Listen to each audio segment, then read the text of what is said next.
Before I begin, I want to thank everybody who helped put on the party on Friday night. Not every one of you were there, but you missed it if you weren't. But I want to thank the people who helped, in particular, Alfonso, I don't know if he's here, Don Davidge and Lynn Rosen. If y'all would stand, and everybody who helped them, there are a few of you. So stand up, please, and we can thank you. Thank you all. So Eric was there. Eric brought his sound equipment. It's just an amazing group of people who've helped make this a fun place. And I hope next time we have a party you'll come, because the next time we have a party is my birthday. So, anyway, and I also just think that it's nice to see so many people here today. I hope this talk it's a bit different than what I usually do. It's a metaphysical interpretation of a Bible passage. This Bible passage is about the woman at the well, a Samaritan woman that Jesus meets, asks for water. She starts to quiz him, and it unfolds from there. In metaphysical interpretation, which is one of the hallmarks of Charles Fillmore's teachings, you take a Bible story and then parts of it can be literal and parts of it is symbolic, but mostly when it's metaphysical, you think of it as symbolic terms, largely about you or about the spiritual expression of how you come to be more acutely in tune with spirit or something like that. And so the story goes from being a story, historical or claimed to be historical, it becomes a story about your process. Before I start, though, I want to give you an idea that has been ruminating in my mind for a while. Many years ago, I heard the word avatar, and when I heard the word avatar, it was explained to me that this is like a super guru, like someone who is the direct representative of the divine.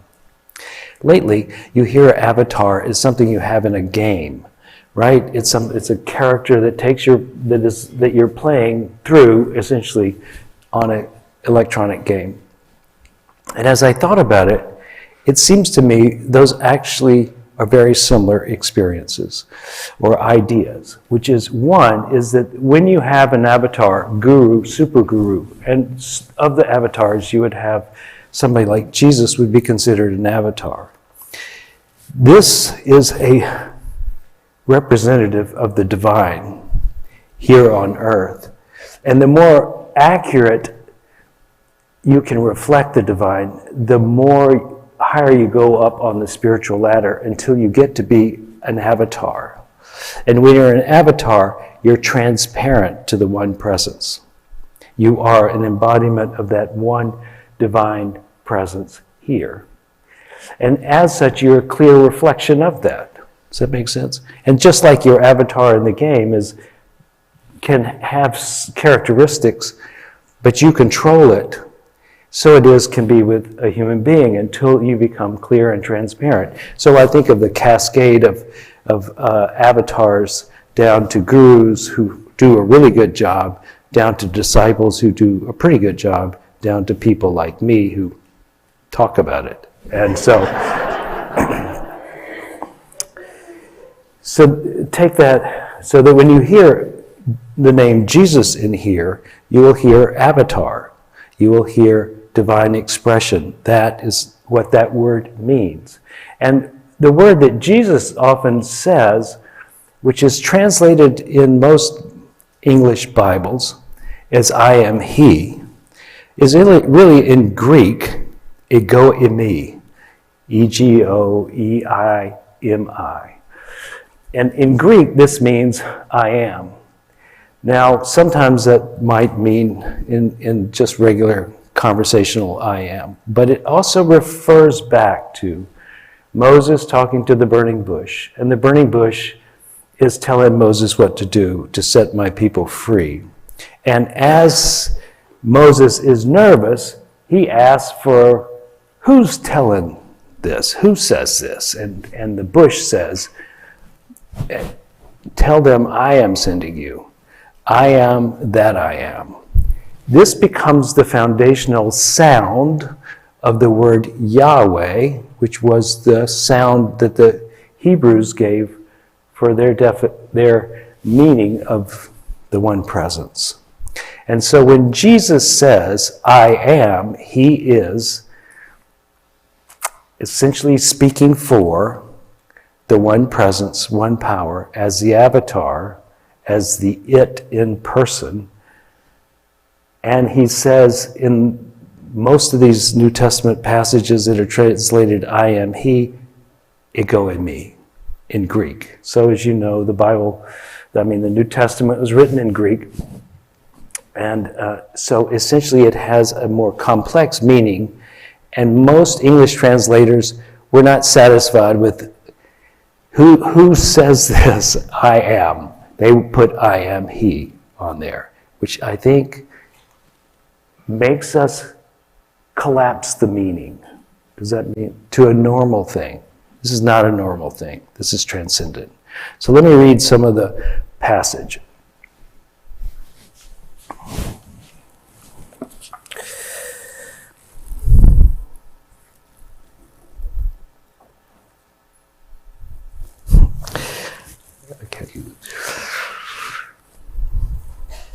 He had to go through Samaria on his way, and eventually he came to a Samaritan village of Sychar, near the parcel of ground that Jacob gave to his son Joseph.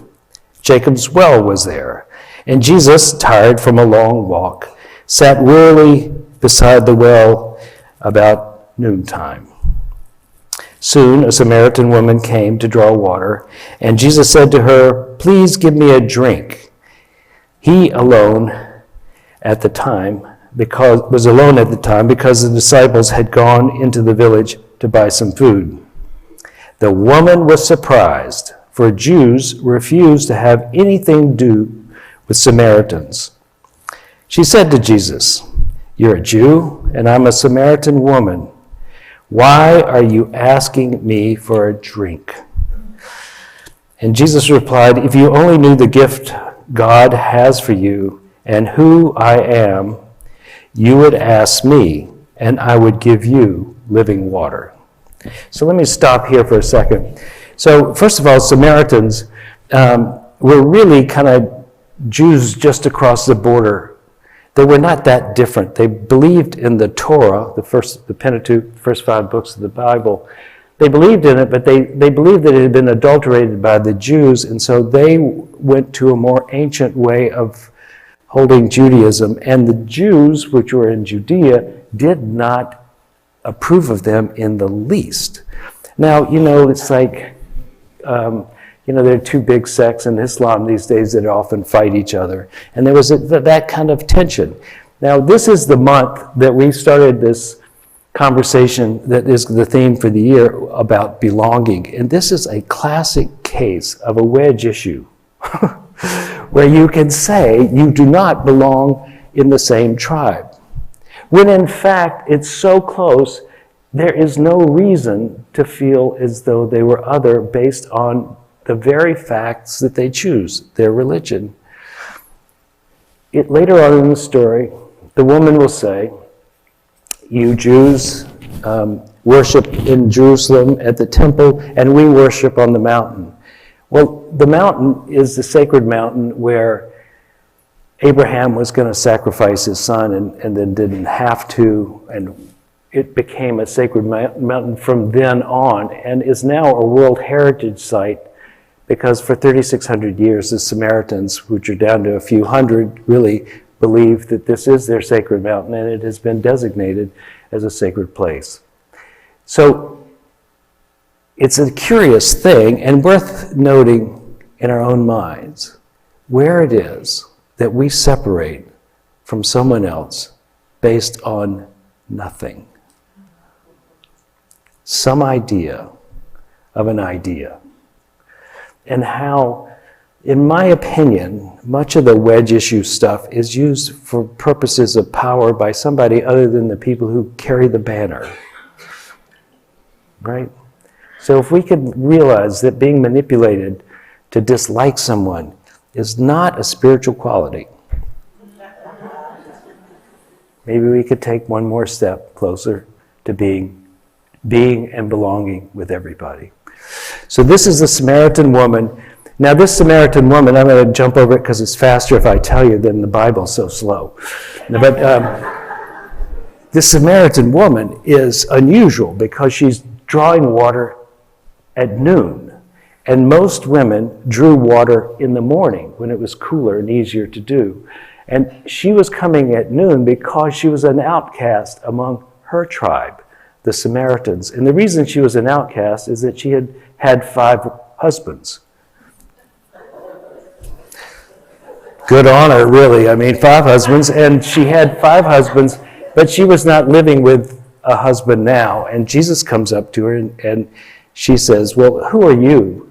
And he goes, why don't you just send your husband and we'll talk. And she goes, well, I've had 5. She goes through that whole story. But it's really showing that she's outcast because she has had a different social life than most of the people there. And because of that, they have cast her out and made her come at odd times, at high noon. So there normally would be no one there at the well to draw water. And Jesus asked her for water. So we have a double or triple other, you would think. Samaritan, a woman who's been married many times and is not living with her husband, and a woman. Men don't talk to women at that time. So it's everything you wouldn't do, and the first thing Jesus does is say, hey, give me some water, right? And starts a dialogue with a woman, and she's uppity. She goes, who are you? What are you doing asking me? Right? You guys don't talk to people like me. She's later on when Jesus is talking to her and he says, oh, I could give you living water. She goes, you haven't even got anything to draw it with. What could you do? Are you better than the person who dug this, Jacob? Are you better than our ancestors? Who are you? That's when he does the whole secret. I know a secret about you, how many husbands you've had. And it begins this softening of her position. And she begins to ask the question, where should we worship? On the mountain or in Jerusalem? Where should we do this? And Jesus eventually says this. God is spirit, and you should worship in spirit, and it isn't going to matter where you worship, as long as you worship in spirit. Now, I've been teaching a class over the last 4 weeks on prayer and meditation unity style. And basically, what unity has as its type of prayer is called affirmative prayer. When you see the prayer chaplains and they ask if you want to be prayed for, what they will do is take your request. Let's say you have a problem. You have a problem with finances, for instance. And they won't say, oh God, help this woman with finances. Instead, they will say something like this: the power of the divine flows through everyone equally. It is flowing through your life with full force now. We see the divine bringing you to a state of awareness of abundance. And in that state of abundance, all your needs are met. The power of that divine presence is strong enough to overcome any of your fears or concerns, because the power of the Christ is in you and as you. So rest assured, all is well. Let's say something like that. Could be positive thinking. And it's just like positive thinking, except that before they say the prayer, they move into a state of union with their own Christ presence. They become not the Samaritan woman asking questions or beseeching. They become the Christ, the ego eimi, that I am is now the voice from which they say the prayer. And essentially, when Jesus says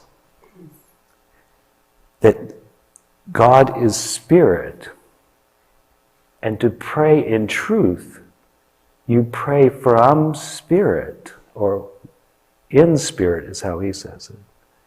You pray from your spirit to the Spirit. This is a radical difference. And it changes the way it feels to do a prayer. In particular, the way it changes it is that you're no longer less than beseeching, trying to elevate yourself to a level in which you could get something, usually on the material plane. Instead, you're bringing your awareness to the level in which, as Jesus would say, ask and it is given.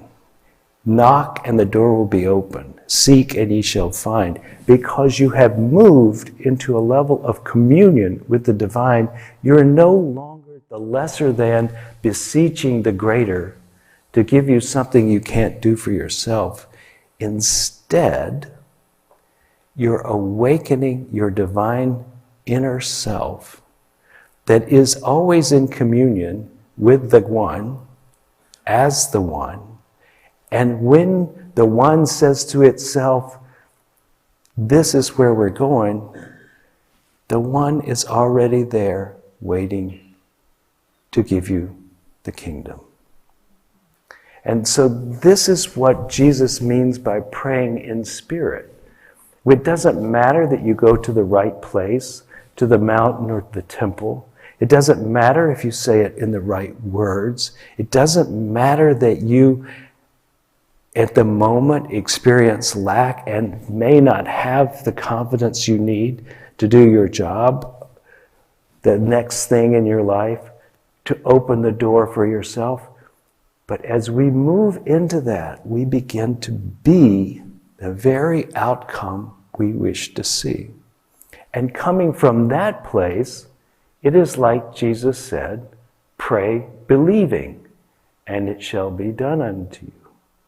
Pray from that place, and it will already be on its way. Does that make sense? This is the process of becoming the Christ, where we are in the process of not being separate from the one presence, but in communion and awareness of our common energy, the Spirit. Unity's favorite way of talking about God is to call God mind with a capital M. Mind, meaning there's an intelligence, a wisdom, a creative aspect that is spread invisibly throughout all of existence. And there is an aspect of ourselves, our own mind, which is the connection with that. And as we are little minds inside that big mind, we have access to the wisdom and power of the one mind, just as your computer has access to the internet. And so while your computer is quite phenomenal as a computing machine, recently we have discovered that's just the beginning. That when we can connect to something grander, we have access to, well, thanks to Google, all knowledge. Lord Google, thank you. We have this. And we can access stores that can give us anything, and ideas, and images, and experiences, and movies. And what do we lack? When we are in connection with the one presence, as the one presence avatar, we have access to all of that as well on the spiritual level. And as many of us have seen, part of spiritual maturity is moving beyond merely asking for physical things, but asking for wisdom, patience, love, forgiveness, the qualities of the Christ. Living as that, at that level of being, at becoming greater avatars, better expressions. And so just as Jesus became a very clear expression for the divine, that is our task as well. To become an avatar in our own life. Or as we used to say, to become the Christ of your generation. Your lifetime is here so that you can become, on a spiritual level, progressively more transparent as the divine. Not so you can get more stuff, but so that you can be that delicious expression of divinity in human form. Now, I know Jesus had a pretty tough ending, but I think but that was his path. It is not everybody's path to be a martyr, or to be crucified, or to be at loss. And in some ways, as I've often said, I really don't want to be a saint. They don't end, too many of them don't end well.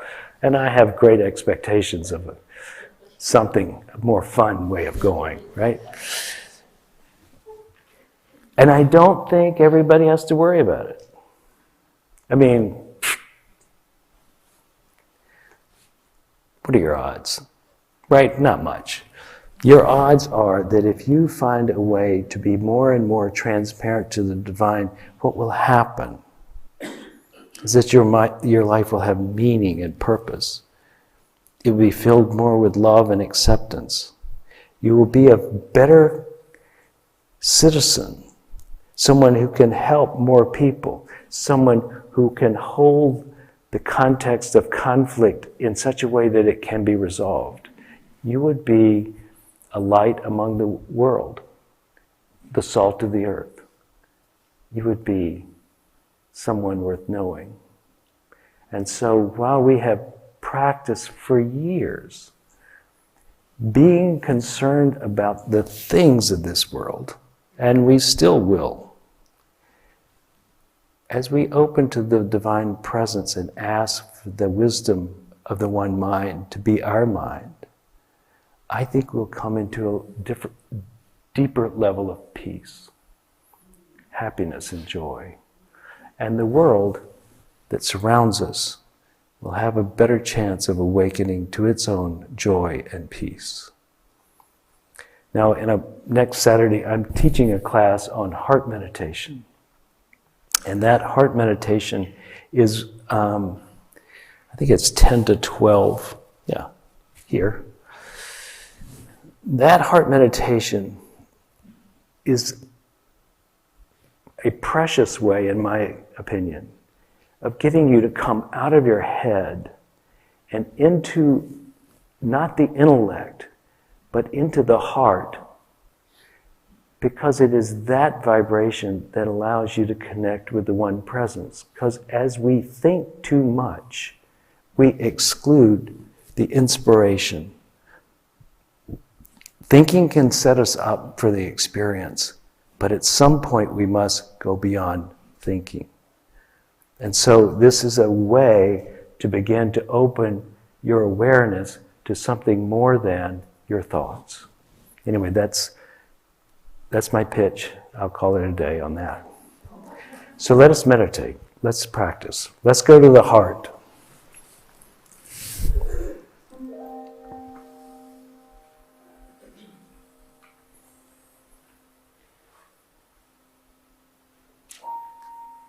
Take a breath into the center of the chest. And as we do so, you can allow the breath to bring energy. The energy of the breath is known to be able to awaken the heart. So we bring our attention to the center of the chest, where we hold the heart energy and we breathe into it.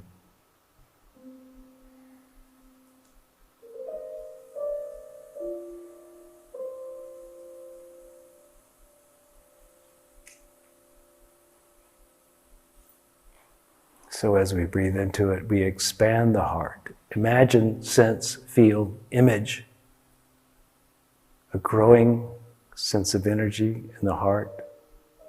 Perhaps you'll see a light. You may feel heat. You may feel pressure.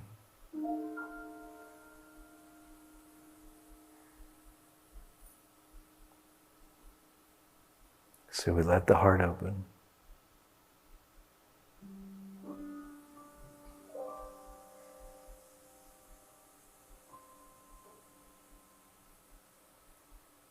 And perhaps thinking has been too strong lately. If that's the case, imagine, sense, and intend the excess energy in the brain to be falling into the heart, awakening the heart for fuller, deeper.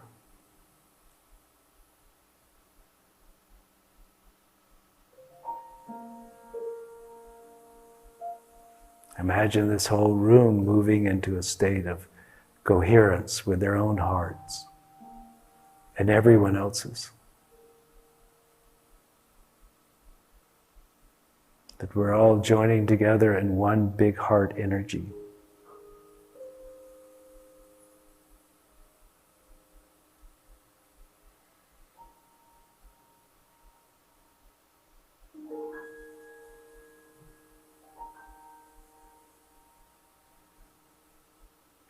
And as we do so, we are becoming love made manifest.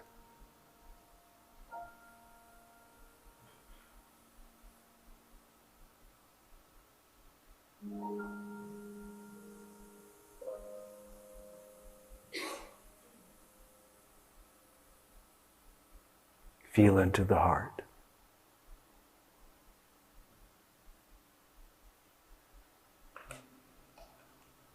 And if there's sadness or pain, know that as you do this, it will dissipate and heal. Give you resilience and compassion.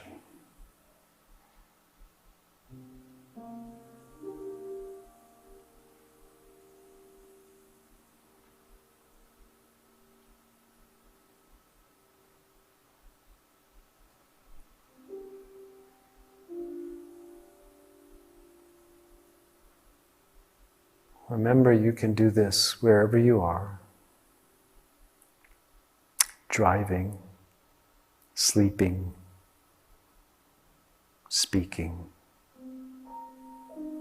You can be in the heart.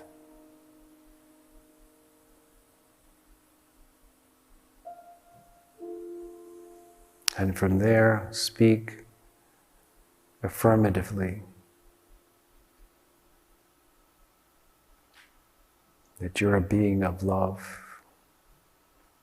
that grace flows through you, and that all is well.